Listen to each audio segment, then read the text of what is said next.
Bush has left President Obama a hard hand to play. An economy in crisis and a budget in deep deficit. In deficit this year alone, according to OMB, by $1,752 billion. President Obama has responded with a budget that meets that challenge head on. Today, we mark up a budget reflecting his major priorities. The President has recognized that we have not one but two deficits. The first is an economy clicking on four cylinders of six, running at 6.8% or $1 trillion below its full potential. To move our economy closer to its capacity, the President has signed into law a package of stimulus measures totaling $787 billion. Here's what the Congressional Budget Office says in its analysis of the President's budget issued last week. The adoption, I'm quoting, of the American Recovery and Reinvestment Act and the very aggressive actions taken by the Fed and the Treasury should help end the recession this fall. Let's hope CBO is right. The President has next turned to the budget. He sent us a budget to cut the deficit by half in 2013, from $1,752,000,000 to $533 billion in the year 2013. Now, it's all but impossible to balance the budget when the economy is in recession, and for that matter, it's also not advisable.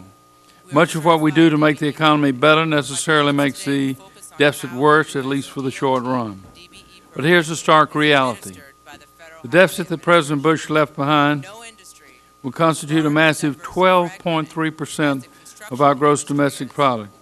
At least two-thirds of that stems from tax and spending policies undertaken by the Bush administration and carried over to this administration. Almost everyone would agree that it's not a sustainable deficit or path to take. President Obama has responded with a budget that will pare the deficit down to 3% of GDP. His budget cuts the deficit by more than half, to $533 billion over 5 years. The budget embodied in this mark uses CBO numbers instead of OMB numbers. That's our custom. But it, too, reduces the deficit to $586 billion in 2013, which is 3.5% of GDP, roughly the rate of growth in the economy for that particular year. The President's budget is not so committed to deficit reduction that it overrides or overlooks other needs. In fact, it takes on topics that earlier budgets have found too tough to tackle, like health care for the millions of Americans, 46 million, who don't have adequate insurance. On top of that, it puts defense spending on a more sustainable path with a moderate increase, around 4%. And in spite of the deficits, the President's budget launches some bold initiatives to make our economy more productive and our people more competitive. First in education, and in Pell Grants in particular. Next in health care for 46 million who are uninsured. And finally in alternative energies to reduce our dependence on foreign oil and the depletion of our environment. This mark upholds those priorities. Now, critics will single out instances where additional revenue is raised, but the bigger picture will show that this budget leaves in place the middle-income tax cuts adopted in 2001 and 2003, the 10% bracket, the child tax credit, and relief from the marriage penalty. It indexes the alternative minimum tax to keep it from burdening middle-income taxpayers for whom it was never intended. It also extends the state tax exemptions at 2009 levels and indexes those exemptions for future years. Our colleagues on the other side of the dais have complained about President Obama's tax and spending policies, but let me read you from CBO's nonpartisan analysis of the President's budget issued last week. Quote, proposed changes in tax policy would reduce revenues by an estimated $2.1 trillion over the next 10 years. That's CBO. That's CBO talking about the extent to which there is tax reduction built into our mark. The mark before you, the President's major initiatives, those in health care, energy, and education, and the environment, are all implemented by way of reserve funds. And I would stress that these funds are all deficit neutral and yet to be funded. The mark before you sounds all of these themes, and with a few exceptions, embraces the President's budget completely. This is just the beginning, but a bold beginning for 2010's 5-year budget process. I would note that this mark is in the form of a 5-year budget, using CBO scoring and CBO's estimates of the economy. OMB has projected its budget over 10 years, but a 5-year budget is not unusual. In fact, it's the customary time frame for budgeting. In recent years, 4 deficit reduction plans have enacted, and all have implemented 5-year budgets. That was true of Grand Mountain Highlands, true of the Bush Budget Summit in '91, and true of the Clinton budget in '93, and true of the Balanced Budget Agreement of 1997. They were all 5-year, multi-year agreements. The farther forecasts run into the future, the more tenuous they become, particularly when circumstances are as disruptive as they are today.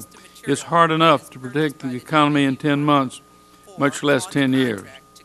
5-year forecasts are therefore more realistic, and if the projected results do not pan out, they're more amenable to adjustment. To see how uncertain projections can be, look at CBO's recent experience. Just since last January, CBO's estimate of the deficit is off by $400 billion for this year alone. Or look at the long run, because small differences compounded over time make big differences. The congressional budget process is an annual process, and therefore it's an iterative process. Since we revisit the budget every year, we can continually take steps to correct its course. For our part, I'll tell you, we have our eye on the second 5 years. And as we approach 2015 and 2016, we'll be making corrections to see that the deficit stays on a downward trajectory. But those corrections can be made better when the economy has emerged from this severe recession. The fiscal situation we face today stands in marked contrast to the fiscal situation the Budget Administration faced 8 years ago, the Bush administration. Under President Clinton, the budget was balanced in 1998 for the first time in 30 years. From 1998 to 2001, some $400 billion in Treasury debt was paid off. The year before President Bush took office, the budget ran a surplus of $236 billion. But during the 8 years on his watch, budget deficit soared back, government debt all but doubled, and spending grew dramatically. Instead of inheriting a surplus, President Obama inherited a deficit, at least $1.3 trillion of which is a carryover from the Bush administration. When he took office in 2001, President Bush took control of a 10-year surplus that was estimated to be $5.6 trillion. We beseech the President to act carefully and deliberately with those funds, and to realize that though he seemed to be sitting on an island of surpluses, he was surrounded by a sea of red ink. We thought, many of us, that these surpluses should be used to pay off outstanding government debt. This would have increased net national saving and rendered the Treasury more solvent to meet the claims of the baby boomers for Social Security and Medicare. President Bush told us we could have it all, guns, butter, and tax cuts too, and never mind the deficit. Well, 8 years and $5 trillion of debt later, the country is confronted with the worst deficits in our peacetime history, $1.7 trillion this year and $1.2 trillion next year. That's the context in which we make this markup today. The budget resolution before you will not turn this big battleship all the way around in 1 year's time.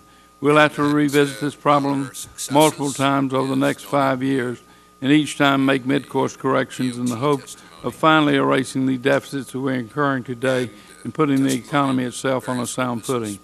We begin that journey today. We begin it with what I consider a bold resolution. I submit it to for your consideration because I think it is the right way to go for our economy and for our budget. Mr. Ryan.